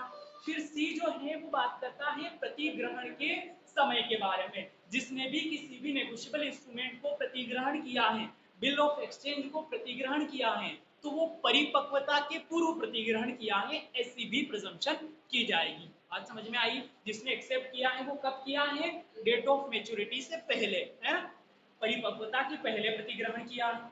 फिर डी जो है अंतरण के समय के बारे में, तो जब भी कोई इंस्ट्रूमेंट, आपने देखा था कि नेगोशिएबल इंस्ट्रूमेंट कितनी बार अंतरण हो सकता है, तो वो मेच्योर होने से पहले पहले कितनी बार अंतरण हो सकता है, और वो अंतरण हुआ है तो कोर्ट क्या प्रिजम्पशन करेगा कि वो अंतरण तभी हुआ है जब वो परिपक्व नहीं हुआ था उससे पहले पहले ही, ये भी प्रिजम्पशन करेगा। फिर पृष्ठांकनों के क्रम के बारे में, जो भी पृष्ठांकनों का क्रम उस इंस्ट्रूमेंट पर पड़ा हुआ है, जैसे एक इंस्ट्रूमेंट मैंने लिख कर दिया है जया को, जया ने पृष्ठांकित कर दिया है पूजा को, पूजा ने मधु को, मधु ने अभिषेक को, अभिषेक ने राधिका को, राधिका ने प्रिया को, प्रिया ने आरती को, ऐसे करके वो इंडोर्स कर दिया और सभी के साइन उसी क्रम से हो रखे हैं वहां पर पृष्ठांकन, तो वो इसी क्रम से पृष्ठांकित हुआ है, ये भी प्रिजम्पशन उदाहरणा की जाएगी, है ना। फिर आगे बात कर रहा है स्टाम्प के बारे में, कोई भी नेगोशिएबल इंस्ट्रूमेंट जो लिखा गया है उस पर आपने युक्ति युक्त स्टाम्प लगाया है, ये भी प्रिजम्पशन की जाएगी। अब युक्ति युक्त स्टाम्प अगर नहीं लगाया है तो ये साबित करने का भार सामने वाले के ऊपर होगा। बात समझ में आई। फिर यह कि धारक जो है सम्यक अनुक्रम धारक है। सम्यक अनुक्रम धारक क्या होता है, जिसने प्रतिफल के एवज में गुड फेथ में कब्जा किया है उसे सम्यक अनुक्रम धारक कहा जाता है। तो हर एक धारक चाहे वो चोरी क्यों ना हो लेकिन उसको हम क्या मानेंगे, सम्यक अनुक्रम धारक मानेंगे। फिर 119 जो है प्रसाक्ष के साबित होने पर उपधारणा, अगर कोई बिल ऑफ एक्सचेंज या प्रोमिसरी नोट डिसऑनर हो चुका है और उसका आपने प्रसाक्ष करवा दिया, नोटिंग या प्रोटेस्ट करवा दिया है, तो वो नोटिंग या प्रोटेस्ट इस बात का साक्ष्य होगा, उपधारणा होगी कि वो इंस्ट्रूमेंट क्या हो चुका है, अनादृत हो चुका है। आई बात समझ में। 119 इतनी सिंपल सी बात कह रहा है। फिर आ जाओ आप सेक्शन 137 पर। ये 137 जो है बात करता है कि हर एक देश की विधि जो है, विदेशी विधि ऐसी ही है जैसे कि भारत की नेगोशिएबल इंस्ट्रूमेंट है ना, जब तक कि इससे अन्यथा साबित नहीं कर दिया जाता। फिर 139 जो है वो बात करती है धारक के पक्ष में उपधारणा। कोई चेक का धारक है तो उस चेक के धारक को आपने चेक किसी ना किसी ऋण के संदाय न्याय के उन्मोचन के लिए ही दिया होगा, ऐसी अवधारणा यहाँ पर की जाएगी। 146 क्या कह रहा है कि बैंक की अनादरण की जो स्लिप है वो प्रथम दृष्टया साक्ष्य मानी जाएगी इस बात का कि चेक क्या हो चुका है, डिसोनर हो चुका है, यदि और जब तक कि इससे अन्यथा साबित नहीं कर दिया जाता।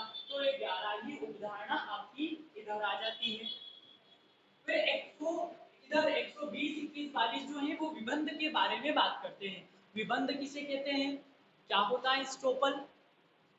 एविडेंस एक्ट में स्टोपल को डिफाइन किया गया है 122, 21।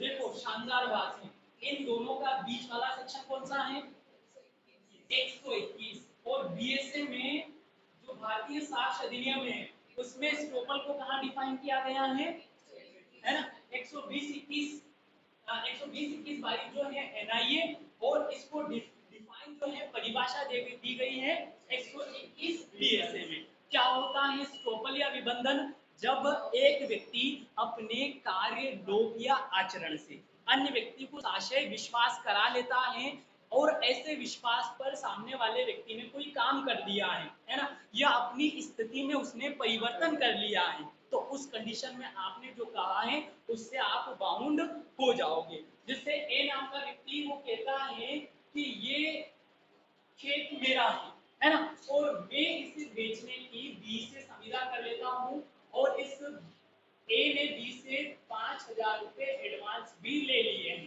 ठीक है। और इसने इसलिए किया है क्योंकि इसका ये खेत था ही नहीं, खेत किसी और का था, ठीक है। हो सकता है ये खेत था ए के पिताजी ए का, डबल ए का खेत था, है ना। लेकिन ये एग्रीमेंट करने के बाद डबल ए जो है वो भगवान के पास चले गए हैं।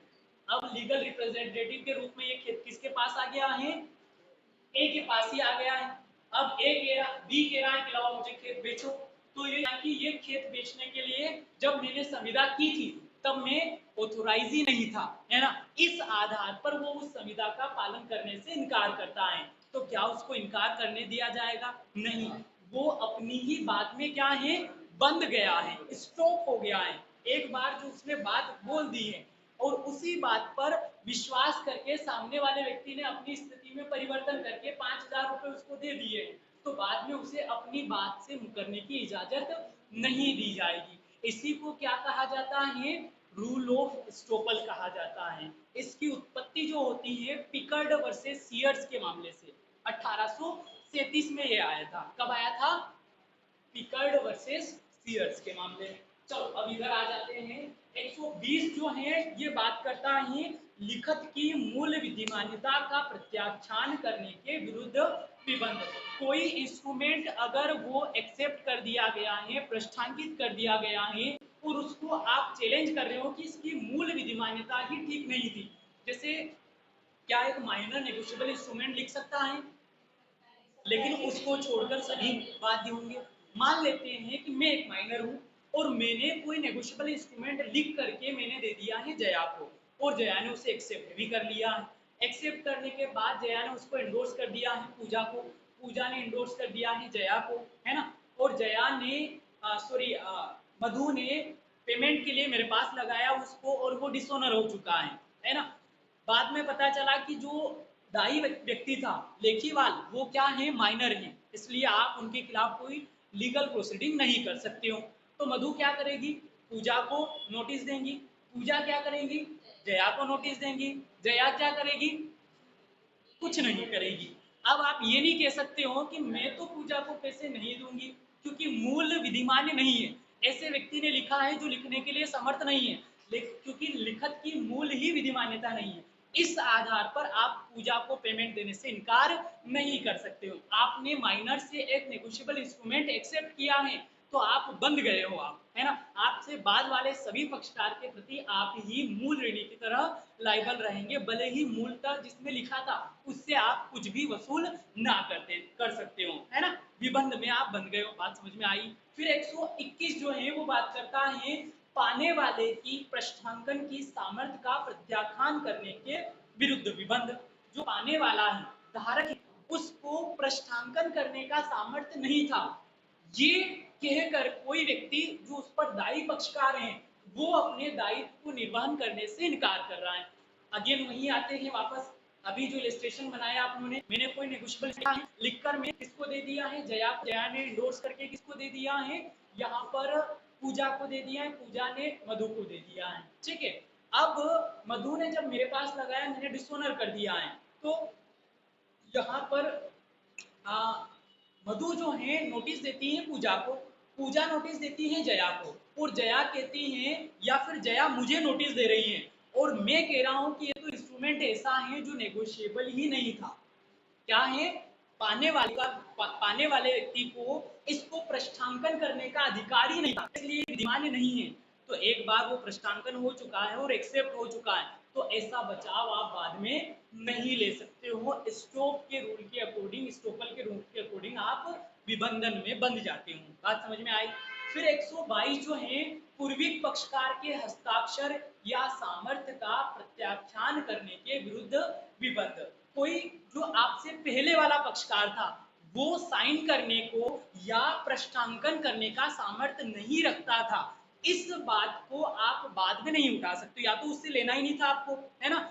बाद में आप एक्सेप्ट ऐसे पक्षकार से कर रहे हो जो हस्ताक्षर करने का या प्रश्नांकन करने का सामर्थ्य नहीं रखता है ना। और फिर बाद में जब आपके ऊपर लाइबिलिटी आ रही है, तब आप कह रहे हो कि आपसे पहले वाला पक्षकार ना तो हस्ताक्षर करने का सामर्थ्य रखता है, ना ही प्रश्नांकन करने का सामर्थ्य रखता है, तो ऐसा बचाव आप बाद में नहीं ले सकते हो, आप फिर स्टोकल में बन जाओगे। बात समझ में आई। तो ये तीनों सेक्शन स्टोकल की बात करते हैं, डीएसए के सेक्शन 121 में स्टोकल को डिफाइन किया गया है। चलिए अब आ जाते हैं, अच्छा पानी पीना है, आज तो नॉन स्टॉप गाड़ी चल रही थी, तो चलो पानी पी लेते हैं, मैं भी पी लेता हूँ थोड़ा सा पानी। चलिए, चैप्टर 14 जो है वो बात करता है क्रॉस चेकों के बारे में। किसके बारे में, क्रॉस चेकों के बारे में। चेक क्या होता है, कहाँ डिफाइन किया गया है, सेक्शन 6 में। क्या लिखा हुआ है धारा 6 में, चेक एक प्रकार का विनिमय पत्र है। क्या है, बिल ऑफ एक्सचेंज है, जो विनिर्दिष्ट बैंकार पर लिखा गया है। किस पर लिखा गया है, बैंकार, स्पेसिफिक बैंकार पर लिखा गया है, और उसका मांग पर से अन्यथा देय नहीं होना है ना। और इसके अंतर्गत छंटित चेक और इलेक्ट्रॉनिक रूपक चेक भी शामिल है, ये दोनों चेक भी शामिल है। अब जनरली चेक या तो इन कैश पेमेंट होता है या अकाउंट पे ही होता है। बात समझ में आई। कैश पेमेंट, अगर ये सिंपल चेक है, इसको भर करके दे दिया है, तो ये पेमेंट आपको कैश में हो जाएगा, है ना।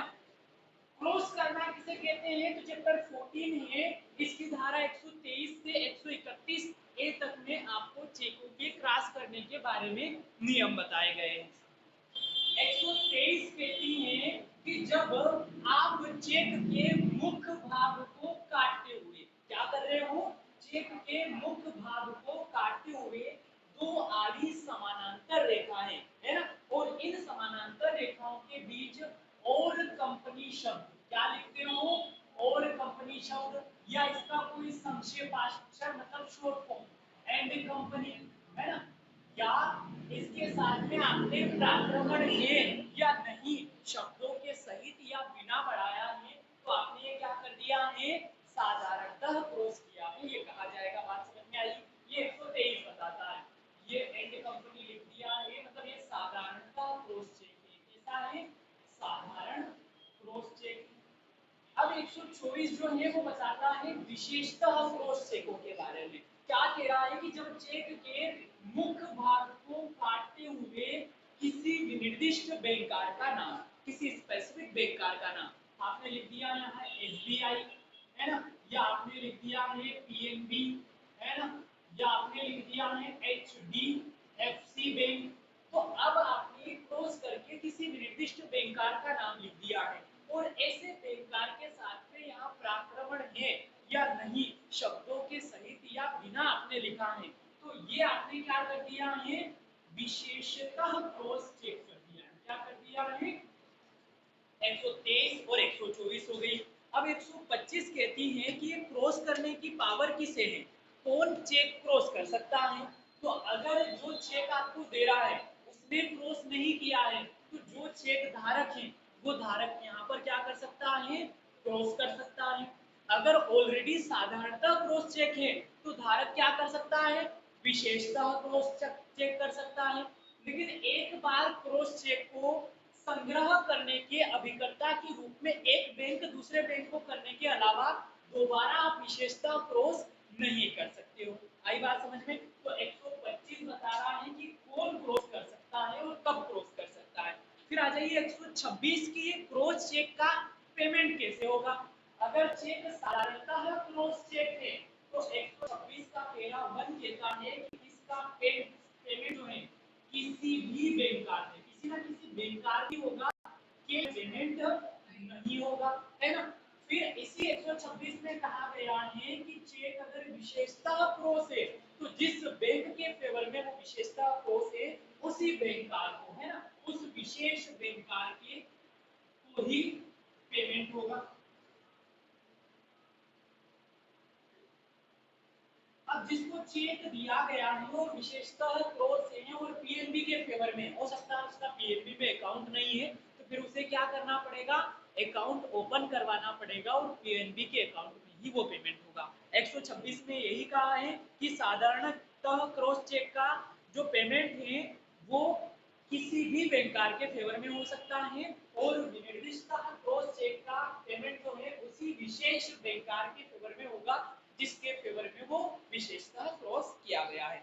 फिर आ जाइए 127 जो है वो बात करता है एक से अधिक बार विशेषतः क्रॉस किए गए चेक का समुदाय। पहले तो इस चेक पर लिख दिया है एसबीआई, फिर काट कर लिख दिया है पीएनबी या काट कर लिख दिया है एचडीएफसी।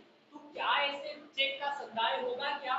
तो 127 कह रहा है, क्या कह रहा है कि जहां की चेक एक से अधिक बैंककारों के पक्ष में विशेषतः क्रॉस किया गया है वहां तब के सिवाय जबकि वह संग्रह करने के प्रयोजन के लिए अभिकर्ता को क्रॉस किया गया है वह बैंकार जिस पर वह लिखा गया है उसको संदाय करने से क्या करेगा, इनकार करेगा। एक से अधिक बार अगर आपने क्रॉस किया है तो फिर वो बैंक आपको पेमेंट नहीं करेगी और केवल संग्रह करने के लिए अभिकर्ता के रूप में पेश किया गया है तब हो सकता है, अदरवाइज आपको पेमेंट एक से अधिक बार क्रॉस चेक का पेमेंट यहाँ पर नहीं होगा। फिर 128 जो है बात करता है क्रॉस चेक का सम्यक अनुक्रम में संदाय। सम्यक अनुक्रम में संदाय कहाँ डिफाइन किया गया है? 19 10 सेक्शन 10 है ना। सेक्शन 9 में सम्यक अनुक्रम धारक है और सेक्शन 10 में क्या है, सम्यक अनुक्रम में संदाय है। जिस बैंकार के फेवर में ऐसा क्रॉस चेक लगाया गया है और उस बैंकार ने क्या कर दिया है, सम्यक अनुक्रम में संदाय कर दिया है तो फिर उस बैंकार की कोई भी दायित्व या ड्यूटी यहाँ पर नहीं होती है, यही कहा गया है 129 में। 130 कह रहा है कि पराक्रम में नहीं है यह शब्द वाला चेक। क्या लिखा हुआ है जया चेक के ऊपर? पराक्रम में नहीं है ऐसा लिखा हुआ है। यह शब्द वाला चेक जो पराक्रम में नहीं है तो क्या ये पराक्रम नहीं हो सकता है क्या? पराक्रम में तो हो सकता है लेकिन जो पराक्रम में कर रहा है उससे बेहतर टाइटल वो नहीं दे सकता है, उससे बेहतर हित नहीं दे सकता है। 130 का यही कहना है। 131 कह रहा है कि चेक का संदाय प्राप्त करने वाले बैंककार का अदायित्व, है ना। जिस चेक का संदाय प्राप्त कर लिया है किसी बैंककार ने, है ना, सम्यक अनुक्रम में, उसके बाद चाहे लेखीवाल को या किसी अन्य व्यक्ति को कोई नुकसानी ही क्यों ना होती हो बैंकार यहाँ पर दायित्वाधीन नहीं होगा, है ना। फिर आ जाइए 131 ए पर जो बात करता है ड्राफ्टों को अध्याय को लागू होना। इस अध्याय के जो उपबंध है 85 ए में यथा परिभाषित किसी भी ड्राफ्ट को ऐसे लागू होंगे जैसे मानो वह क्या हो, एक ड्राफ्ट हो। ड्राफ्ट क्या होता है जनरली, जैसे ये एसबीआई की वो ब्रांच है जहां पर किसी व्यक्ति का क्या है, अकाउंट है ना? और ये एक एसबीआई की ब्रांच है जहां पर इस ब्रांच का कोई चेक यहाँ पर लगाया गया है, ठीक है। तो यहाँ जहां पर चेक लगाया गया है ये क्या करेगी, उस चेक के ड्राफ्ट को यहाँ से भेजेगी वेरीफाई करवाने के लिए उस ब्रांच पे जहां पर उस व्यक्ति का अकाउंट है ना। तो ये जो ड्राफ्टों को प्रोविजंस लागू होते हैं यही एक बैंक से दूसरे बैंक को अगर चेक जाता है तो उसको भी ये लागू होंगे, यही सेक्शन 131 ए कह रहा है। बात समझ में आई? बात तो पहले ही समझ में आ गई थी सर, अभी तो हम रिवीजन कर रहे हैं? नहीं, बातें तो पहले ही समझ में आ गई थी, अभी तो अपना क्या चल रहा है, रिवीजन चल रहा है। चलिए, कोई महानुभाव इस वीडियो को देखने के बाद ये कतई ना सोचे कि हम इतने सुपर फास्ट पढ़ते हैं। ये क्या चल रहा है, रिवीजन चल रहा है।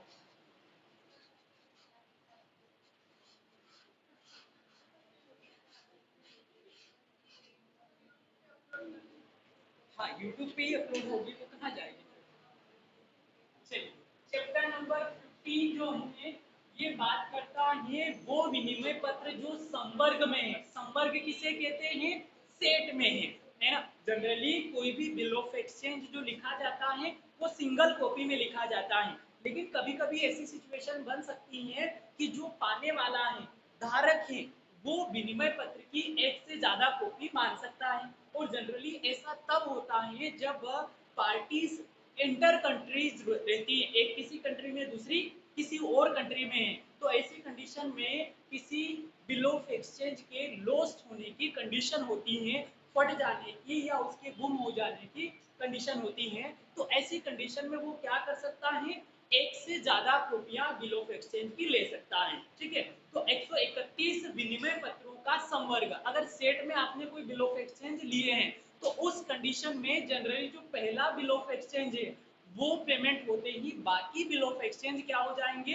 डिस्चार्ज हो जाएंगे। जैसे ए को क्या करना है, बी को 1 लाख रुपए देने हैं। कितने देने हैं, 1 लाख रुपए। तो इस ए ने क्या कर दिया है, बी को जो है एक बिल ऑफ एक्सचेंज लिखकर दे दिया है, क्या बिल ऑफ एक्सचेंज 1 लाख रुपए का, है ना। लेकिन इसने एक के साथ में 2-3 कॉपी ले ली है बिल ऑफ एक्सचेंज की, तो बी जैसे ही एक कॉपी पर पेमेंट ले लेगा, बाकी 2-3 जो है वो ऑटोमेटिक क्या हो जाएंगे, डिस्चार्ज हो जाएंगे।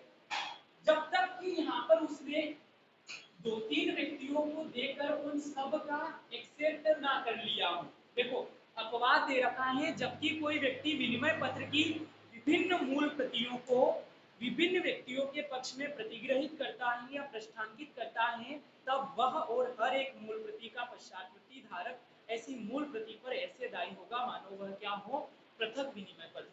जैसे एक व्यक्ति को कई सेट आपने बिल ऑफ एक्सचेंज के दे दिए हैं, ठीक है, वो सेट अलग अलग व्यक्ति लेकर आ रहे हैं आपके सामने और आपने तीनों से एक्सेप्ट कर लिए हैं, तो भले ही कल्पित नाम से लिखा गया हो, एक बार एक्सेप्ट कर लिया है तो फिर प्रतिग्रहिता लाइबल रहता है। ठीक है, आपको या तो एक्सेप्ट ही नहीं करना था, एक ही एक्सेप्ट करके पेमेंट हो गया है ऐसा मान लेना था, क्योंकि आपकी लाइबिलिटी से आप डिस्चार्ज हो गए एक का पेमेंट करते। लेकिन आपने 3 अलग अलग लोगों से एक्सेप्ट कर लिया है, तो फिर अपवाद देना कि आपको तीनों को पेमेंट देना पड़ेगा। बात समझ में आई। फिर 133 कह रहा है, प्रथम अर्जित मूल प्रति का धारक सबका हकदार होता है। सेक्शन 45 ए अपनों ने पढ़ा था और वो बात करता है कि अगर आपके जो नेगोशिएबल इंस्ट्रूमेंट है वो गुम हो जाता है, तो जो अंत में उसका धारक था वो लेखीवाद से उसकी डुप्लीकेट या दूसरी कॉपी लेने का हकदार है, लेकिन उसको क्या करनी पड़ती है, एक गारंटी या श्योरिटी देनी पड़ती है। श्योरिटी देने के बाद वो दूसरी कॉपी ले सकता है।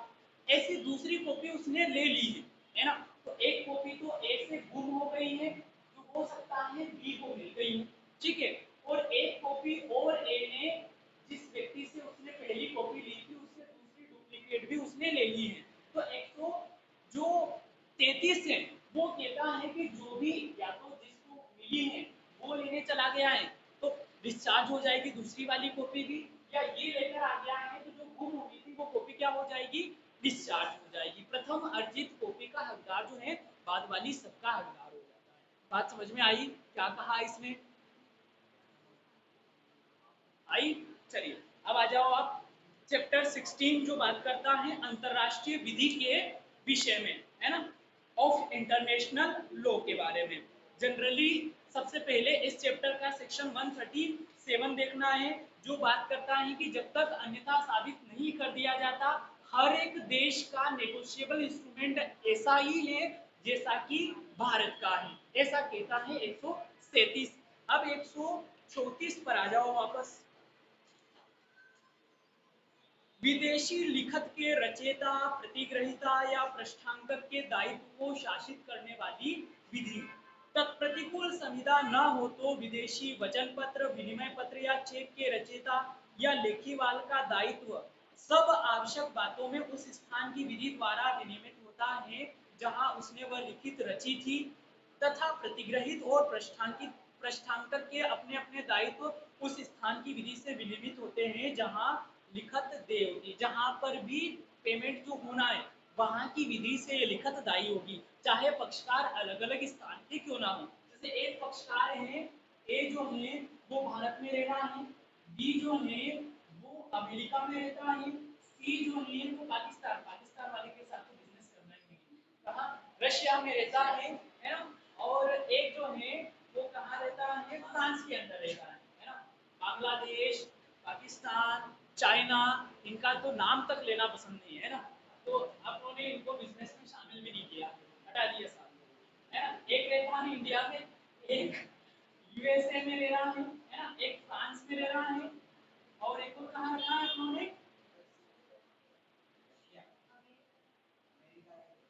हाँ अमेरिका तो आ ही गया है, हाँ एक रशिया रूस ले लिया है, ठीक है। अब ये अलग अलग जगह पे रह रहे हैं सब पार्टी। अब जहां पर भी पेमेंट होना है वहां की विधि से शासित होंगे। जैसे लेखीवाल इंडिया में रह रहा है, कहाँ रह रहा है, इंडिया में, और लेखीवाल को पारित करना है तो यहाँ जितना इंटरेस्ट रेट लगता है उतना इंटरेस्ट रेट लगेगा।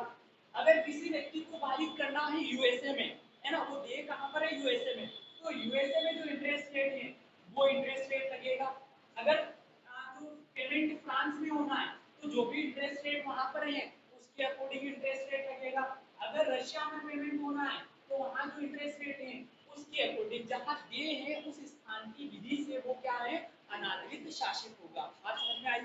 फिर आ जाइए 135, संदाय के स्थान की विधि अनादरण को शासित करती है, ये भी यही सेम ही बात करता है।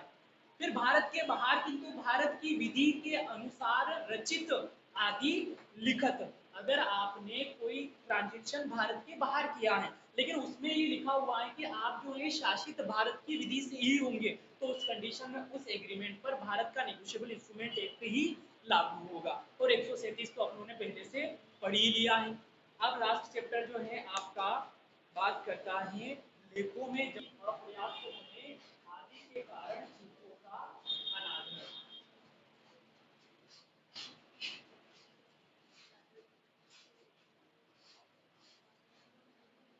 कब एंड किया गया था चैप्टर 17 को, 1988। कितने सेक्शन ऐड किए गए थे 1988 में, 140, 42 है, 42 है या 41 है, 42। देखना एक बार नीचे क्या दे रखा है, 142, हाँ 142 के सेक्शन जो है यहाँ तक के 1988 में आपने ऐड किए थे। फिर इसके बाद संशोधन हुआ है इसमें कब, 2015 से पहले भी एक 2002 में अमेंडमेंट हुआ है ना, 2002 का अमेंडमेंट भी तो है।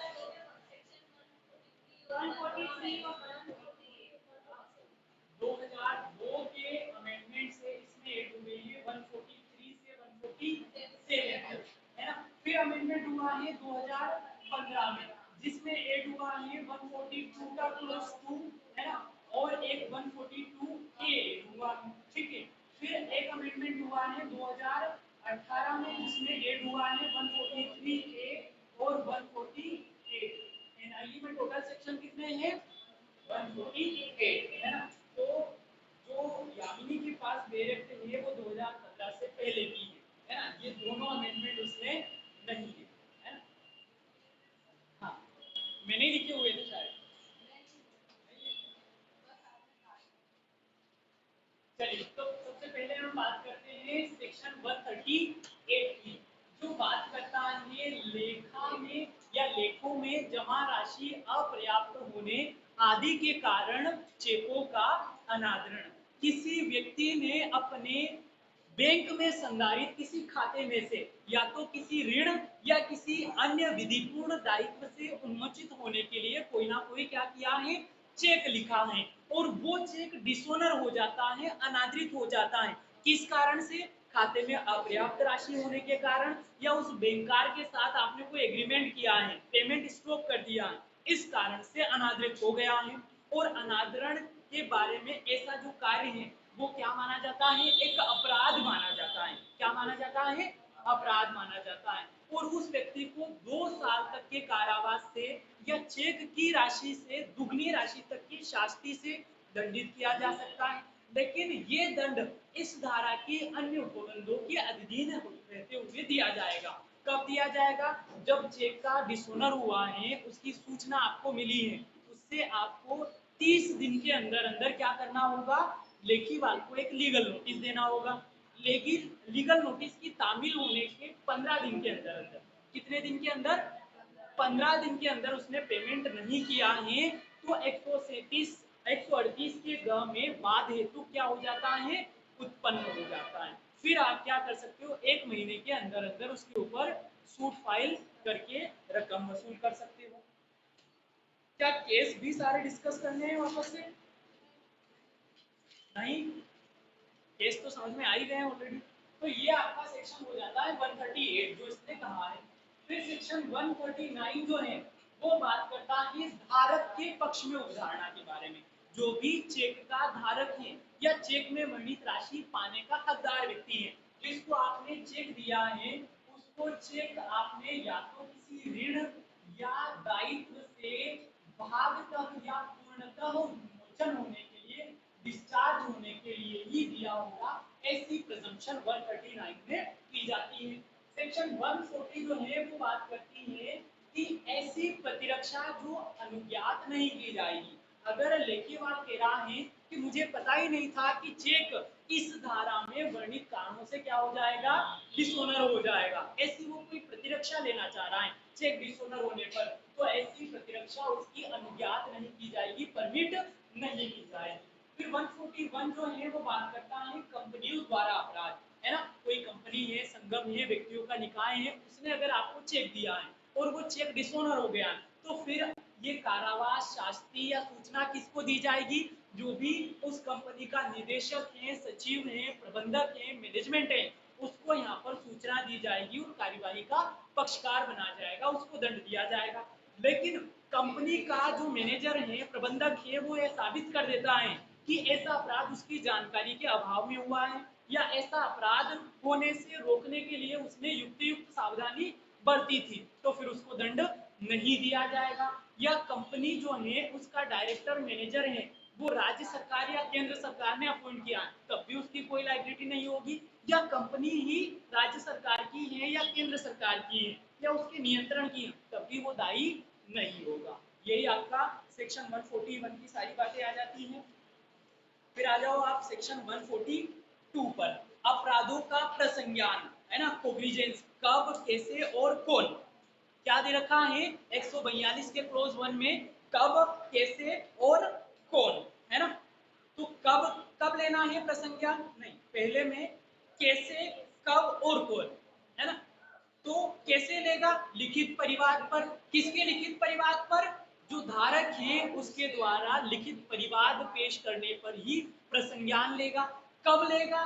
तो इसका बी बता रहा है 142 एक का बी कि ऐसी 138 ग के अधीन वाद हेतु उत्पन्न होने के 1 माह के अंदर अंदर। क्या 1 माह के अंदर आपने कंप्लेंट नहीं की है तो आप कंप्लेंट नहीं कर सकते हो? क्या कर सकते हो, लेकिन कॉन्डोनेशन ऑफ डिले आपको साबित करना पड़ेगा कि ये जो डिले हुआ ये किस कारण से हुआ। ये साबित करने के बाद 1 माह के बाद भी आप कंप्लेंट पेश कर सकते हो। किसको करोगे? तो ये क्या कह रहा है कि या तो जुडिशियल मजिस्ट्रेट फर्स्ट क्लास को या महानगर मजिस्ट्रेट को। अब आपका बीएनएसएस में महानगर मजिस्ट्रेट है ही नहीं है, तो आप जुडिशियल मजिस्ट्रेट फर्स्ट क्लास को ही ये कंप्लेंट करोगे। फिर 142 का 2 जो है ये ऐड किया गया था कब? 2015 में, है ना? इससे पहले जो जुरिस्डिक्शन के बारे में कोई प्रोविजन इसके अंदर नहीं था। तो पहला केस आता है 1989 में, कौन सा?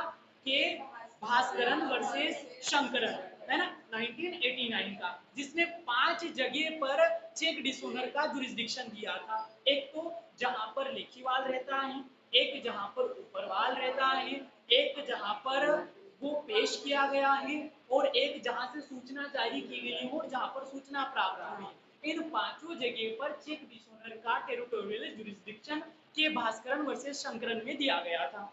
ये व्यवस्था चलती रही 2014 तक। 2014 में एक केस आता है आपका, क्या नाम है, दशरथ रूप सिंह राठौड़, है ना, वर्सेस महाराष्ट्र राज्य 2014 का। इसमें केवल कितनी, दो जगह को दी ना, एक जगह को जहां पर उपरवाल बैंक है, केवल वहीं पर चेक डिसोनर का जुरिस्डिक्शन होगा। और ये जजमेंट दिया गया था भूतलक्षी प्रभाव से, है ना। तो यहाँ पर जो चोर है उसको एक प्रकार से साहूकार बना दिया है ऊपरवाल ने या लेखीवाल ने दिया है, और चेक देकर वो डिसोनर हो चुका है, ठीक है। और आपको कंप्लेंट करनी है, वो भी कहाँ करनी है, जहां पर लेखीवाल खाता धारण करता है वहीं पर कंप्लेंट करनी है। जहां पाने वाला रहता है वहां नहीं, जहां पर लेखीवाल खाता है, तो असुविधा हो जाएगी बेचारे को, है ना। इसलिए 15 जून 2015 को अमेंडमेंट करके यहाँ पर 142 के क्लोज 2 में भूतलक्षी प्रभाव से यहाँ पर टेरिटोरियल जुरिस्डिक्शन दिया गया है। और कहा गया है कि यदि चेक जो है खाते के माध्यम से संग्रह करने के लिए पेश किया गया है, तो उस कंडीशन में जो धारक है उसका जहां पर खाता है वहां पर जिस भी कोर्ट का जुरिस्डिक्शन होगा वहां पर पेश किया जाएगा। अगर चेक खाते के माध्यम से संग्रह करने के लिए पेश नहीं किया गया है, तो उस कंडीशन में जहां पर उसका लेखीवाल का अकाउंट है वहां पर चेक डिसोनर का केस या कंप्लेंट फाइल की जाएगी। ये जुरिस्डिक्शन तय कर दिया है। फिर ये जो लागू होगा 142 ए कह रहा है कि लंबित मामलों के अंतरण को भी यहाँ क्या करता है, विधिमान्य करता है कि ये जो 142 दो है ये भूतलक्षी प्रभाव से लागू होगा, और जो पेंडिंग है वो पिटिशन भी आपको क्या करनी पड़ेगी, यहाँ पर ट्रांसफर करनी पड़ेगी अधिकारिता वाले न्यायालय में। अगर कोई पिटिशन ऑलरेडी, देखो 142 का ए पढ़ो, कौन पढ़ेगा, कौन पढ़ने की क्षमता है किसके अंदर, पढ़ो। प्रक्रिया संहिता 1973 या किसी न्यायालय की किसी निर्णय, डिग्री, आदेश या निर्देशों में अंतर्विष्ट किसी बात की होते हुए भी प्रकरण में लिखित अध्यादेश 2015 द्वारा यथा संशोधित धारा 142 की उपधारा 2 के अधीन अधिकारिता रखने वाले न्यायालय को अंतरित सभी मामले इस अधिनियम के अधीन कैसे अंतरित किए गए समझे जाएंगे, जैसे मानव व उपधारा सभी तात्विक संघों पर प्रबंध। 142 दो का जहां पर जुरिस्डिक्शन है वहां पर आपने मामला ट्रांसफर कर दिया है, तो वो ट्रांसफर करते ही सीआरपीसी में जो कुछ भी है वो लीगली ट्रांसफर हो गया है ऐसा माना जाएगा। फिर सेकंड क्लोज देखो, धारा 142 की उपधारा 2 या उपधारा 1 में अंतर्विष्ट किसी बात के होते हुए भी जहां सम्यक अनुक्रम में यथास्थिति पाने वाले ने या धारक ने धारा 142 की उपधारा 2 के अधीन अधिकारिता रखने वाले न्यायालय में किसी चेक के लेखीवाल के विरुद्ध कोई परिवाद दायर किया है या उपधारा 1 के अधीन मामला उस न्यायालय को अंतरित किया गया है और ऐसा परिवाद उस न्यायालय में लंबित है, वहां उसी लेखीवाल के विरुद्ध धारा 138 से उद्भूत होने वाले सभी पश्चातवर्ती परिवाद इस बात पर विचार किए बिना कि क्या वे चेक उस न्यायालय के क्षेत्रीय अधिकारिता के भीतर संग्रह के लिए परिषद या संदाय के लिए प्रस्तुत किए गए थे, उसी न्यायालय के समक्ष पारित किए जाए। जैसे कोई भी चेक डिसोनर का कंप्लेंट जो है वो इस कोर्ट के सामने ए ने चेक दिया था किसको, बी को, है ना, तो वो डिसोनर हो चुका। हो सकता है कि वो इस 2015 की अमेंडमेंट के आने से पहले ही पहले कंप्लेंट जो है बी के अगेंस्ट फाइल कर दी है चेक डिसोनर की, और वो पेंडिंग है 2015 के अमेंडमेंट के आने के समय, तो वो आप अधिकारिता रखने वाले कोर्ट में आप ट्रांसफर कर दीजिए। अब इस कोर्ट में हो सकता है कि बाद वाले जो भी चेक इसने ए ने बी को या किसी अन्य व्यक्ति को दिए हैं और वो भी डिसोनर हो जाते हैं, तो बाद वाले सारे चेक जो ए के अगेंस्ट हैं वो सारी कंप्लेंट इसी कोर्ट में जाएगी, चाहे उसको जुरिस्डिक्शन हो उस कोर्ट को या ना हो। एक केस वहां पेंडिंग है तो बाद वाले केस भी वहीं पर पेश कर सकते हो चाहे जुरिस्डिक्शन हो या ना हो। बात समझ में आई? चलिए थर्ड क्लोज, यदि प्रकरण में लिखा संशोधन अधिनियम 2015 के प्रारंभ की तिथि को, प्रारंभ तारीख को यथास्थिति से पाने वाले या धारक द्वारा सम्यक अनुक्रम में चेकों की उसी लेखीवाल के विरुद्ध फाइल किए गए एक से अधिक अभियोजन भिन्न भिन्न न्यायालयों के समक्ष लंबित है, तो न्यायालय की अपेक्षा में उक्त तथ्य लाए जाने पर वह न्यायालय परिक्रमा में लिखित संशोधन अध्यादेश इसकी 2015 द्वारा तथा संशोधित धारा 142 की धारा 2 के अधीन अधिकारिता रखने वाले ऐसे न्यायालय को जिसके समक्ष पहला मामला फाइल किया गया था और लंबित है, वह मामला इस प्रकार अंतरित कर देगा मानो वह उद्धारा सभी तात्विक समय पर प्रवर्तित। इस अमेंडमेंट के आने के समय हो सकता है कि किसी व्यक्ति के खिलाफ अलग अलग कोर्ट में बहुत सारे मामले पेंडिंग है। एक मामला ए के अगेंस्ट जो है एक कोर्ट में है ना, एक मामला बी कोर्ट में है, एक मामला सी कोर्ट में है, तो वो सारे मामले एक ही कोर्ट में ट्रांसफर कर दिए जाएंगे। ये कहना है क्लोज 3 का 142 के 3 का, इतनी सी बात है। फिर 143 है कि चेक डिसऑनर के सारे मामले निपटाए जाएंगे किस विधि से? संक्षिप्त विचारण के द्वारा, समरी ट्रायल द्वारा। सीआरपीसी में किसी बात के होते हुए भी चेक डिसऑनर के मामले कैसे निपटाए जाएंगे? समरी ट्रायल द्वारा निपटाए जाएंगे। अब समरी ट्रायल में सीआरपीसी के जो सेक्शन 262 से 265 तक के प्रोविजन से वो यहाँ पर लागू होंगे, और बीएनएसएस के कौन से 285 से 288 तक के सेक्शंस यहाँ पर लागू हो जाएंगे। लेकिन वहां जब बीएनएसएस में आप देखोगे जब भी समरी ट्रायल होती है तो 3 माह से ज्यादा का कारावास नहीं दे सकते, 1000 से ज्यादा का पनिशमेंट नहीं दे सकते। लेकिन यहाँ वहां किसी बात के होते हुए भी 1 साल तक का कारावास और 5000 तक का जुर्माना एनआईए में दिया जा सकता है। फिर ये कह रहा है कि संक्षिप्त विचारण के दौरान अगर मजिस्ट्रेट को ऐसा लग रहा है कि संक्षिप्त विचारण से न्याय नहीं हो पाएगा या और अधिक पनिशमेंट दिया जाना चाहिए या और कोई कारण है, तो वो मामले की किसी भी स्टेज पर संक्षिप्त कार्यवाही को रोक सकता है और समन मामले की विचारण या वारंट मामले की विचारण को कर सकता है। लेकिन जो जो विटनेस आ चुके हैं, उनकी एग्जामिनेशन हो चुकी है, उनको वापस बुलाना पड़ेगा और उनकी वापस से परीक्षा और प्रति परीक्षा करनी होगी। बात समझ में आई? चलिए, फिर सेकंड क्लोज जो है वो बात करता है कि इस धारा के अधीन पर न्याय के हित में प्रकरण का विचारण जहां तक व्यवहार हो दिन प्रतिदिन किया जाएगा और 6 माह के अंदर अंदर। कितने माह में? थर्ड क्लोज कह रहा है आपको regular day by day hearing करनी है और 6 माह के अंदर अंदर प्रकरण की सुनवाई करके निष्कर्ष लिख देना है, जजमेंट लिख देना है। फिर 143 जो है वो अंतरिम प्रतिकर के निदेश के बारे में बात करती है। कब ऐड किया गया है इसको? 2018 से। क्या 143 ए भूतलक्षी प्रभाव से लागू होती है? नहीं, है ना।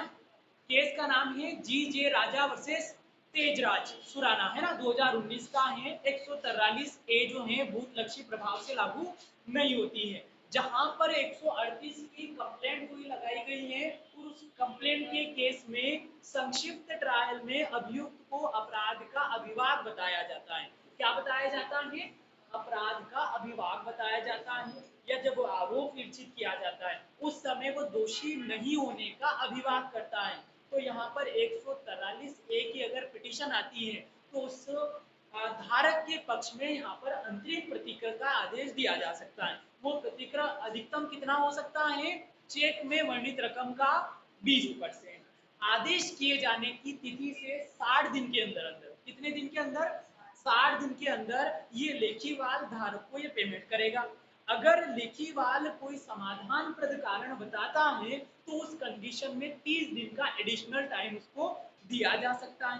केस चल रहा है, फाइनल ऑर्डर आया, उस समय पता चलता है कि जो लेखीवाल है वो केस जीत गया है ना, और धारक केस हार गया है, तो जो उसने 20% अमाउंट लिया था वो आरबीआई द्वारा जो इंटरेस्ट रेट डिसाइड किया है जजमेंट आने की तिथि से 60 दिन के अंदर अंदर वो लौटाएगा।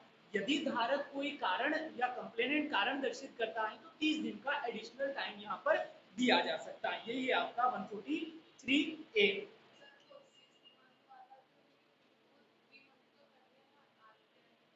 हाँ, आरबीआई ने गाइडलाइन करके ये रेसर्कुलेशन दे रखा है।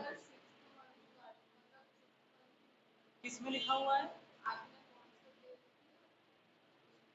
नहीं, वो बाय नोटिफिकेशन जो है वो 3 माह है ना।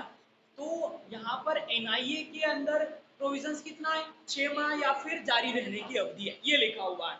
लेकिन वास्तव में चेक की वैलिडिटी की अवधि कितनी है? आरबीआई ने जारी रखने की अवधि कितनी दे रखी है? 3 माह है, तो 3 माह मानी जाएगी।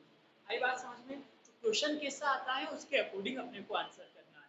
चलिए फिर आ जाइए समन के तामील की रीति। समन निकाला जाएगा, उसकी तामील कैसे की जाएगी? तो समन की तामील या तो निविदान द्वारा या परिदान द्वारा हो जाएगी। किस किस से होगी? या तो स्पीड पोस्ट से होगी या सेशन न्यायालय द्वारा ऑथोराइज किए गए किसी कुरियर सर्विस द्वारा यहाँ पर उस समन की तामील हो जाएगी, है ना।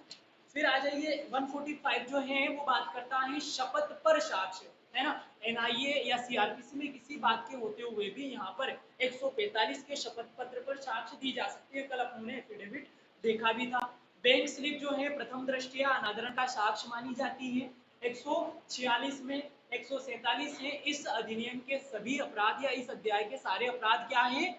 शमनीय है। सीआरपीसी में किसी बात के होते हुए भी सबने समझौता किया जा सकता है। समझौते के बारे में अपनों ने दो लीडिंग केस देखे थे। एक तो दिल्ली हाईकोर्ट का था दामोदर एस प्रभु।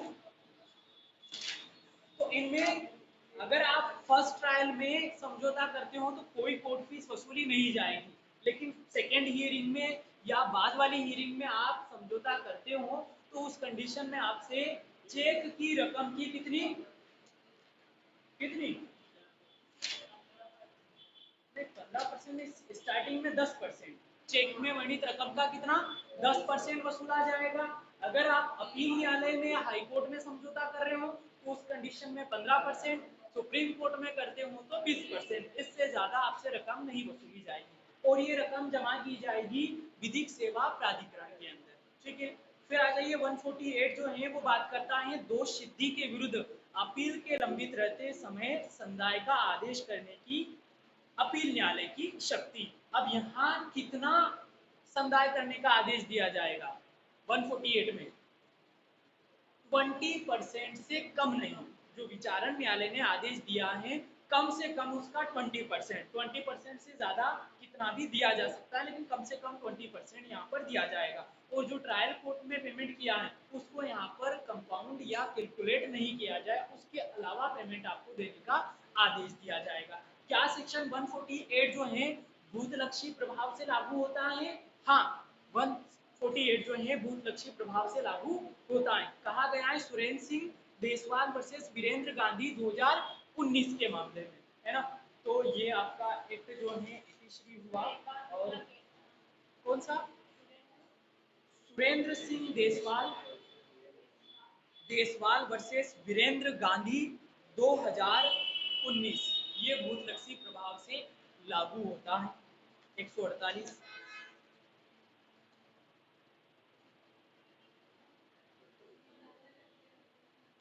अब ये मैंने रिवीजन करवा दिया है, आप रिवीजन कब कर लोगे? मतलब 2-3 दिन लगेंगे।